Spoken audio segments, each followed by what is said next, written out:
G'day everyone, my name is Matt Galt and I'm a sound designer at Skew Sound. So recently I uploaded a redesign of some of the weapons from 2019's Call of Duty Modern Warfare, and since then I've had a few questions about how I design my gun sounds, so I thought I'd make a little breakdown of my process in hopes that someone out there finds it helpful. This video will be split in new sections displayed in the video progress bar and in timestamps in the description. Any resources I mentioned like sample packs, channels, creators, that will also be linked in the description.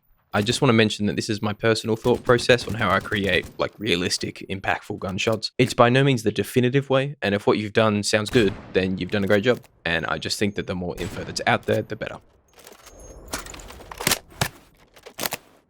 So for preparation and resources, I wanted to give a shout out to a few people that have put out some great info on weapon sounds that I found when I was learning, and I would highly recommend checking them out. Mark Kilborn has a fantastic video with Pro Sound Effects where he goes in depth into his method of creating gun sounds. You'll find a lot of similarities in this video to his, as his video was the first one I found when I was researching as a beginner. Secondly, McGee has a couple of videos on weapon sounds, but specifically what do guns really sound like and why the guns in Modern Warfare sound so incredible. Honestly, his whole waveform series is definitely worth checking out for any sound designer. And finally, Aftertouch Audio's how to make modern gun sound effects for film and video games. Both parts are great and easily digestible sources of info. He also has some extra videos that go into weapon sounds, and again, I'd suggest his channel in general.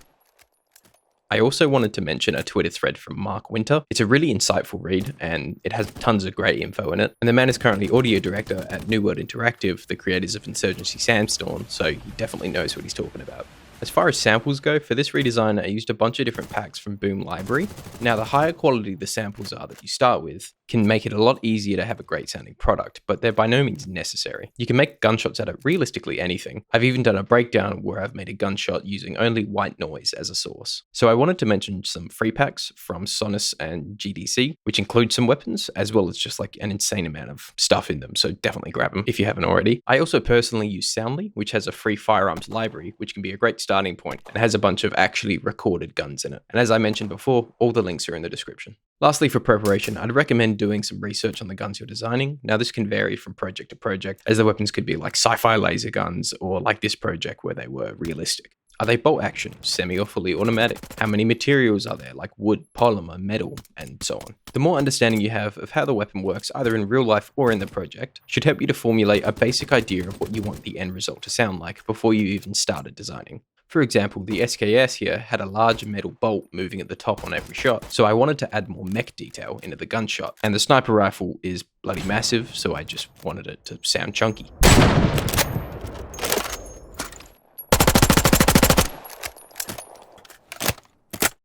So for the gunshot, I like to separate it into 4 layers. The transient, this is the initial shot, it's tight, punchy, reflective of the weapon. The kick, a base hit that implies weight and power, like it's impacting with your chest on each shot, usually ends up being a kick drum or like a sub hit. The mech, the moving parts of the weapon, like the trigger pull, the bolt, the loose parts, and in the case of the Bruin LMG, the initial click of firing an open bolt weapon. The tail. This will change based on the surrounding area, whether you're outside, in a building, or in a tunnel.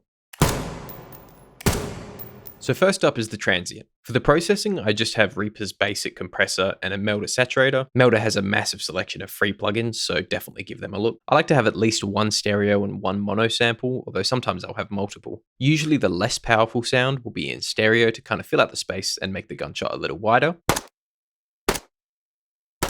and have the beefier sample in mono so it sounds like it's coming straight from the barrel. Also, when designing for linear media and there's automatic gunfire, I like to layer the shots 2 or 3 at a time. This can make the shot sound a little more natural, and there's no chance of hearing one cut out abruptly. I also leave a little bit of the tail from the transient to add more body to the shot, but I always keep it brief. If you're having trouble with the shot sounding a little muddy, try to very slightly adjust the starting position of each sample and it will give the layer a little bit more character. For the kick, it's pretty straightforward. For this redesign, I put a little stereo sub hit with a low pass filter. Depending on the weapon, you can change the volume of the kick or the sample itself. For this weapon specifically, you can barely hear the kick layer, but sometimes having it in there can make it just feel better, if that makes any sense.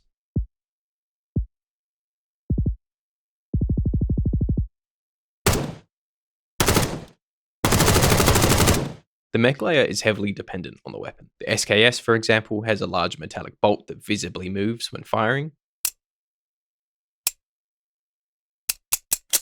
The shotgun has the pumping animation. And the Bruin has the click before you fire, as it's an open bolt weapon. You can also bring up the volume depending on the weapon. For the MP5, I had a louder mech layer, as it's a smaller weapon and I thought the mech details would convey that. Also, the Makarov being suppressed means that you would hear the mechanics more than you would normally. Again, very weapon dependent. So for example, the Bruin LMG. I realized that I wanted the sound of not only the casings being ejected, which we'll talk about in the Foley section, but also as it's a belt-fed weapon, it spits out these little chain links that hold the belt together. I actually used the sound for tossing a bag of coins for that.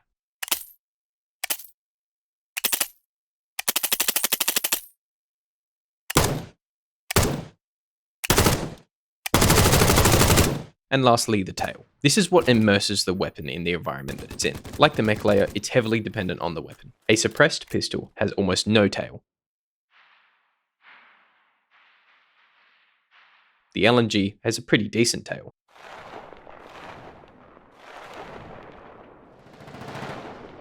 And this sniper has a loud, long, boomy tail.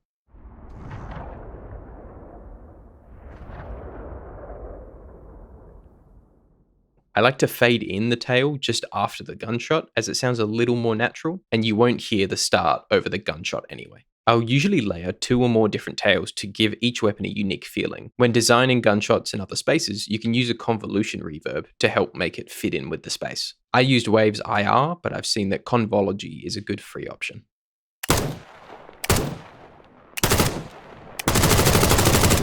One big aspect is choosing complementary layers that can give a good amount of character to a weapon, whether it's a very heavy transient mixed with a punchy higher end mech to convey the weapon is recoiling from such a powerful round.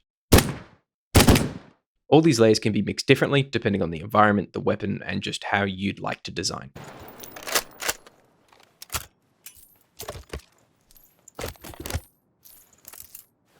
So first off, I do want to apologize for the awful organization, but either way, when designing Foley for this redesign, I wanted to emulate Modern Warfare and have a bunch of low end hanging around in the handling sounds, so they sound heavier and more impactful. To do this, I used an EQ, and what made the most difference was R-bass.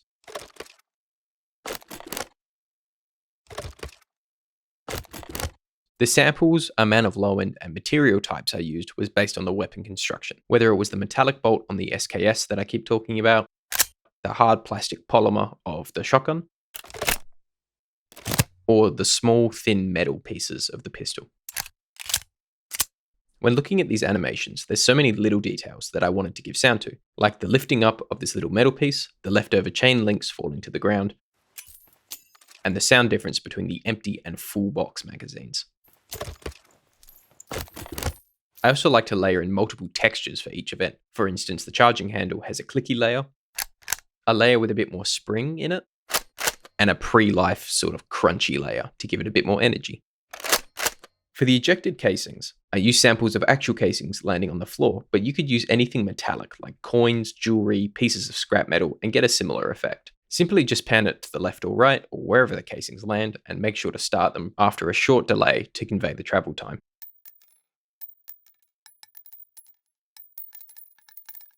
Once I've designed something satisfying and I don't feel like anything's missing or sounding off, I'll fill in the gaps with the sounds of the weapon moving, the ammo belt being messed around,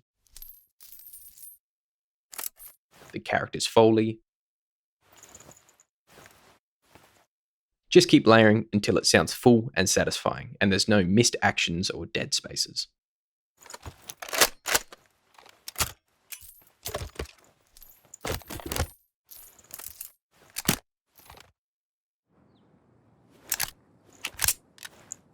In conclusion, The more you break down the gunshots into individual parts, the more you can fine-tune the design and experiment. Researching the weapon either in real life or in game can help you to form ideas and design details. Whether it's how the mechanics on a sci-fi laser gun work or how to properly operate a weapon for its reload. Choosing complementary samples, so when layered, they can give definition to a weapon's characteristics. Using plugins like saturation, bass enhancers, distortions, and EQ to enhance an otherwise dull gunshot. Use some ideas from this video to discover your own personal workflow and style. This is by no means the way to make weapon sounds, and naturally over time you'll develop some new techniques or cool ideas that'll make it your own. And just have fun with it. I find designing weapons can be extremely satisfying. I hope you found this somewhat helpful, and the links for most of these resources I've mentioned are in the description. So just have a crack at it, and if you have any other questions about this video, feel free to DM me on Twitter and I'll do my best to answer them. Cheers.